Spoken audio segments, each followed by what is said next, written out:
sempre aprendi, desde a faculdade, que, aliás, a gente não tem direito constitucional coisa nenhuma na faculdade. Nós temos 1 ou 2 semestres no máximo, que é um absurdo. Nós deveríamos sair pós-graduados em direito constitucional, que é diferente em toda a Europa. Né? Lá se valoriza muito a Constituição Federal. E por que eu estou dizendo isso? Porque eu gostaria de saber dos senhores, se vossas excelências lembram, quantas emendas constitucionais nós temos hoje. Quantas emendas constitucionais nós temos hoje?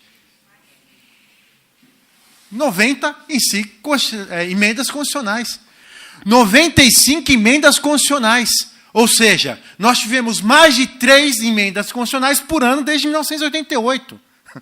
Então, que respeito é esse que os parlamentares têm com a Constituição Federal? Nenhum, Tiago, nenhum respeito com a Constituição Federal. Ou seja, já rasgaram a Constituição Federal. Nós temos 95 emendas constitucionais desde 1988, da Carta Cidadã, elaborada pelo Luiz Guimarães, que eu fui substituto dele na FMU. E encontrei todos os rascunhos dele do porquê da construção dos princípios constitucionais. E Previdência Social é um direito e garantia fundamental, que está sendo rasgado por uma emenda constitucional. Então, a Previdência Social, que é um direito e garantia fundamental, não vai existir mais. Não vai existir mais. A aposentadoria especial acabou. Acabou a aposentadoria especial.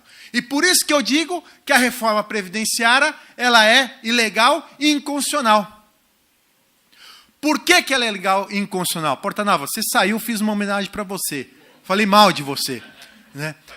É verdade, é verdade. Graças a você, o Diego e aquela turma lá que nós estamos aqui. Você sabe disso. Né? Mas foi muito importante o papel de vocês lá. Muito importante. Então, eu já digo que ela é inconstitucional. Por que a reforma constitucional é inconstitucional? Eu tenho que trazer um argumento constitucional. Eu sou técnico. Como técnico, eu tenho que utilizar a técnica.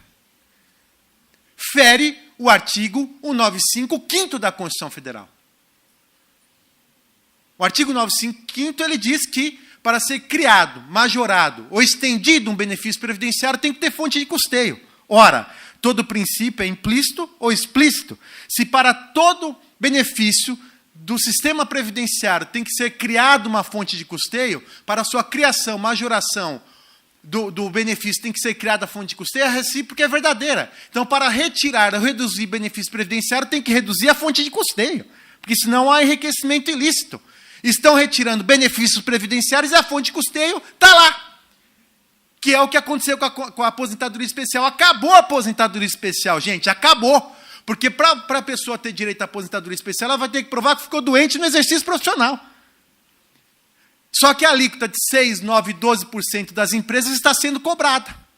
Não houve a redução dessa fonte de custeio. Mas tá, Gustavo, você é maluco? Está falando que tem que retirar a fonte de custeio, sendo que a reforma previdenciária é para tapar um déficit? Mas que déficit? Floriano muito bem falou aqui, e contra números no argumento, que não há déficit previdenciário. Agora, o que esse governo, aliás, não é esse governo, viu, nobre deputado?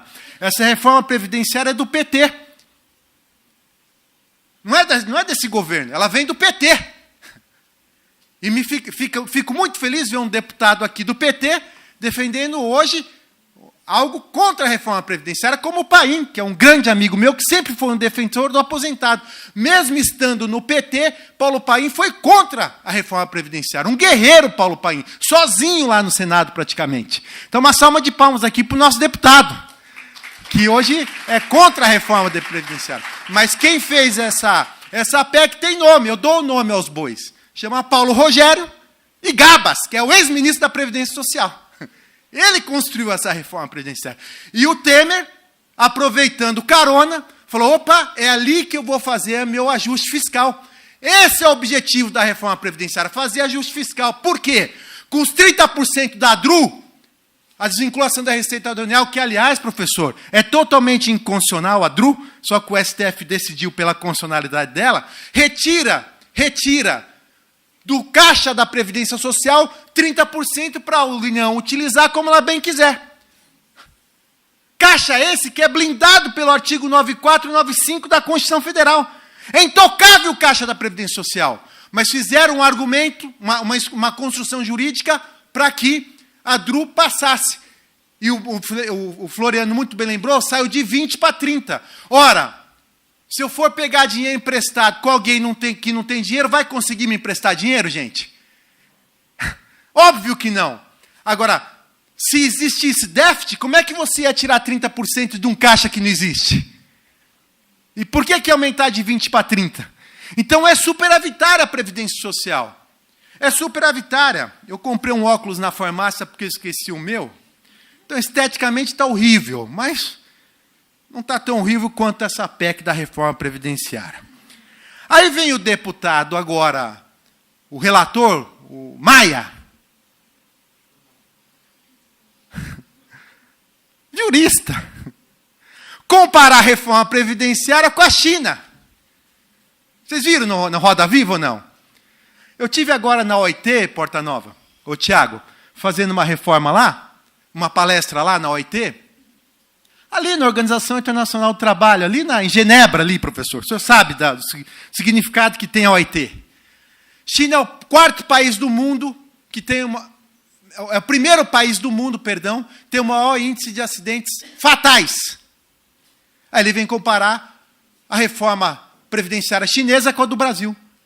Que proteção social tem a China? Depois vem China, Índia, Indonésia e Brasil. Brasil é o país que mais morre gente no ambiente de trabalho. Uma morte a cada 3 horas de trabalho. Esta é a realidade do Brasil. Aí vem o Maia comparar a reforma previdenciária com o direito europeu. Eu tive alguns países da Europa estudando direito e dando aula na Europa. Em 8 países da Europa, estudei 8 reformas previdenciárias europeias. 8 reformas. E nenhuma, nem da Grécia, que hoje tem a maior crise, Porta Nova, do mundo, fez uma reforma tão agressiva quanto esta. Nenhuma. E qual é a realidade da Europa? Realmente lá, a inversão da idade ocorreu. Realmente houve uma inversão da faixa etária. A Europa é verdade isso. E lá realmente existe o déficit previdenciário. Agora aqui, eu como sou técnico, eu tenho que buscar a fonte. Eu fui ver se realmente existe uma inversão da faixa etária, que é o argumento do governo, porque tem 2 argumentos do governo. O déficit previdenciário, que não existe, e a inversão da faixa etária. Aí eu fui lá no IBGE, vamos no IBGE, que é os números que o governo usa, né, Porta Nova? É esses os números que o Kim, aquele Kim do MBL diz. Oh, que japonesinho encardido aquele ali, viu? E tem gente que acredita no MBL ainda. Aliás, acabou com a Anfip. Eu faço aqui um desagravo em nome da Anfip, dos descréditos que ele deu para os números da Anfip. Eu fui lá no IBGE. Eu fui nos últimos 30 anos do IBGE. O índice de mortalidade não modificou. É 6,4 pessoas por 1.000 pessoas. E o índice de natalidade, de 30 anos para cá, reduziu 2 pontos. Portanto, hoje nasce 14,7 pessoas a cada 1.000 pessoas no Brasil. O índice de natalidade não diminuiu. Então, como é que a inversão da faixa etária está ocorrendo?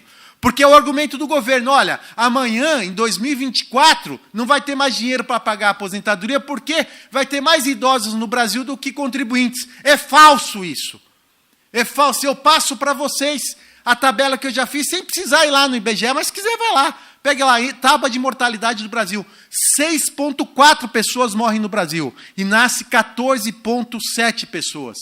Portanto, nasce muito mais pessoas do que morrem. Se nascem muito mais pessoas, nós teremos muito mais contribuintes.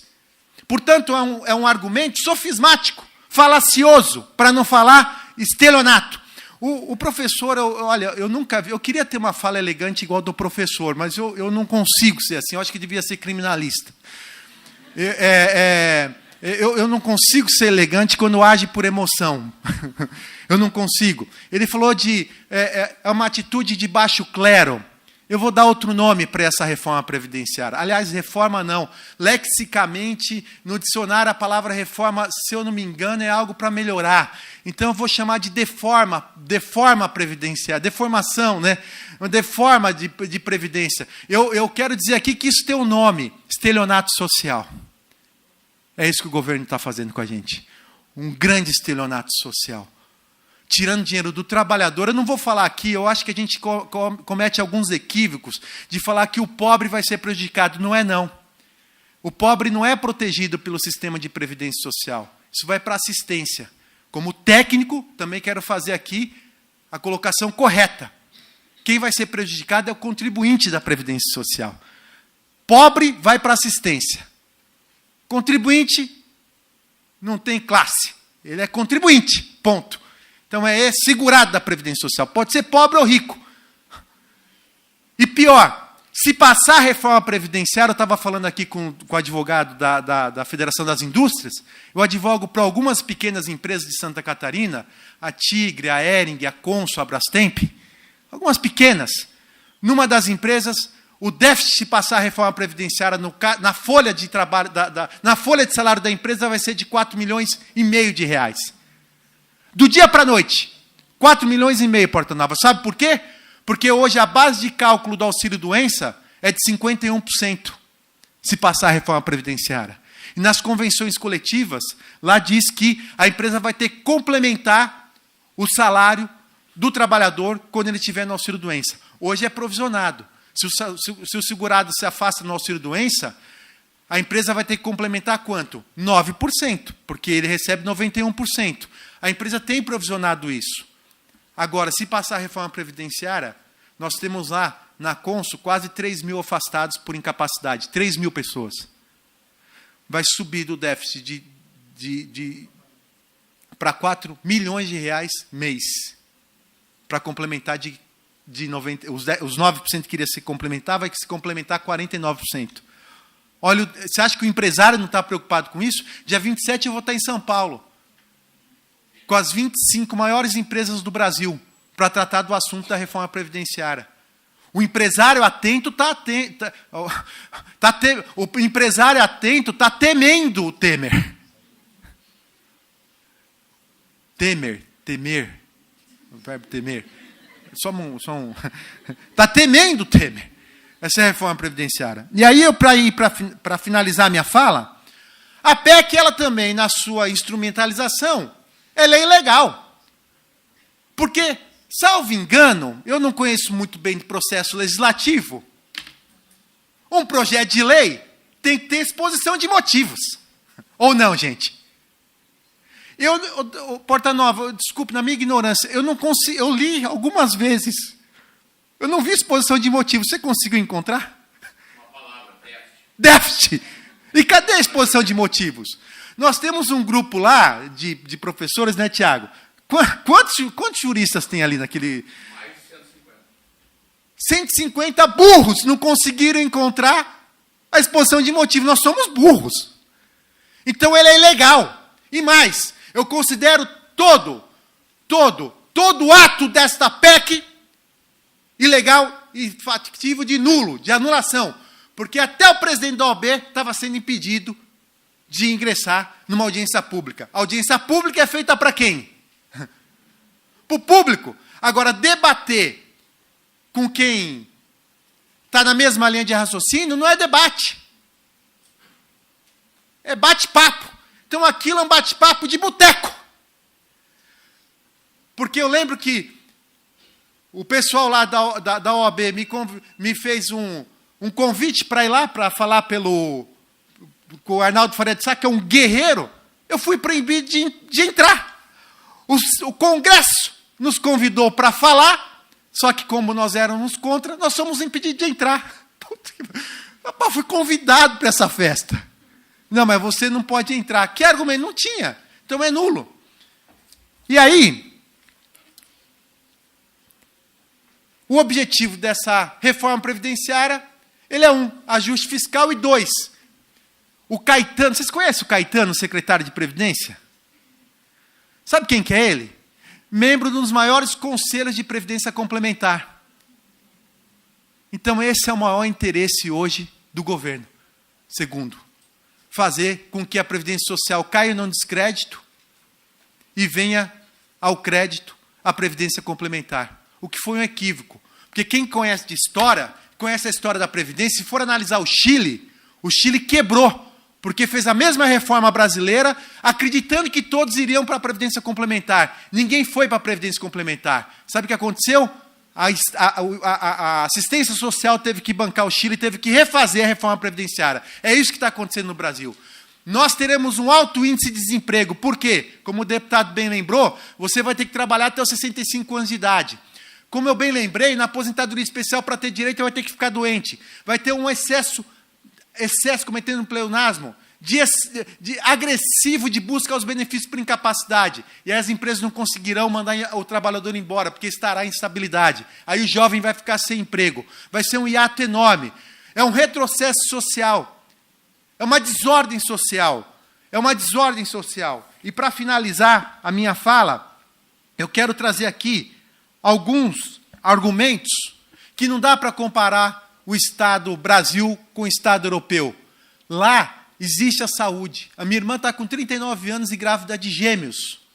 Na Irlanda. Mora na Irlanda, minha irmã. Está afastada pelo salário maternidade desde os 2 meses, porque é uma gravidez de risco.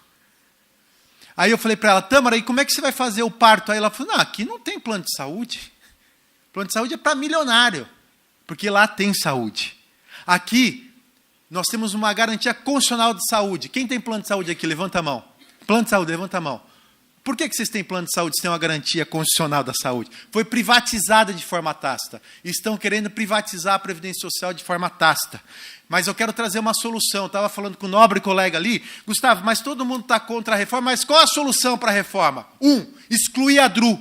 Exclui a DRU, porque daí aumenta ano que vem o caixa em 30%. 2, Previdência Social, faz a porra da sua lição de casa. Vai cobrar os empregadores, as empresas que estão devendo. Nós temos aqui um déficit de quase um estoque de quase 1 trilhão da Previdência Social. E por que a Previdência Social não vai cobrar as empresas devedoras?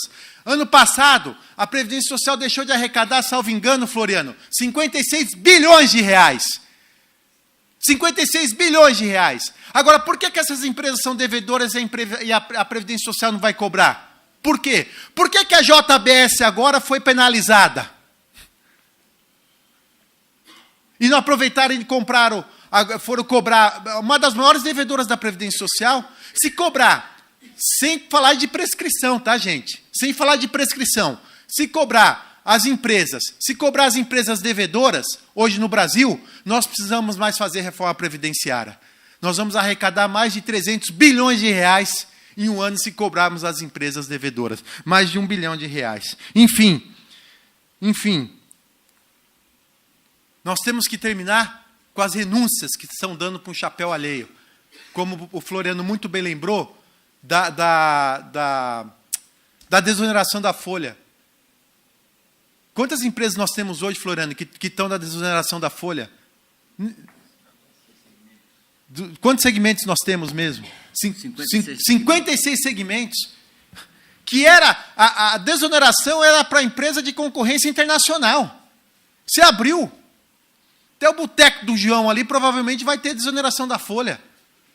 Ou seja, nós precisamos tratar esse país de forma séria. E sabe por que esse país não trata de forma séria? E isso eu quero parabenizar o professor Samuel, porque ninguém conhece a Constituição Federal. Nosso país é de 500 anos. Nossa faculdade não explica o que é Constituição Federal. Vai um parlamentar lá para Brasília, não conhece a Constituição Federal. E eu não consigo respeitar aquilo que eu não conheço. Eu só consigo respeitar aquilo que eu conheço. Então, um dos maiores problemas hoje do Brasil é a falta de conhecimento, tanto dos parlamentares quanto dos juristas, para com a Constituição Federal. Eu estou preparado. A reforma previdenciária pode passar, mas eu já estou com as adins, porque nesse momento nós não temos como entrar com ação de inconstitucionalidade, né, Força Nova? Porque é só uma prerrogativa de deputados. Mas eu já estou atento, inclusive por alguns sindicatos. Se passar a reforma previdenciária, nós temos mais de 80 inconstitucionalidades dessa reforma previdenciária para atacar. É isso que eu gostaria de falar. Prefiro ser essa metamorfose ambulante do que ser... É isso aí, gente.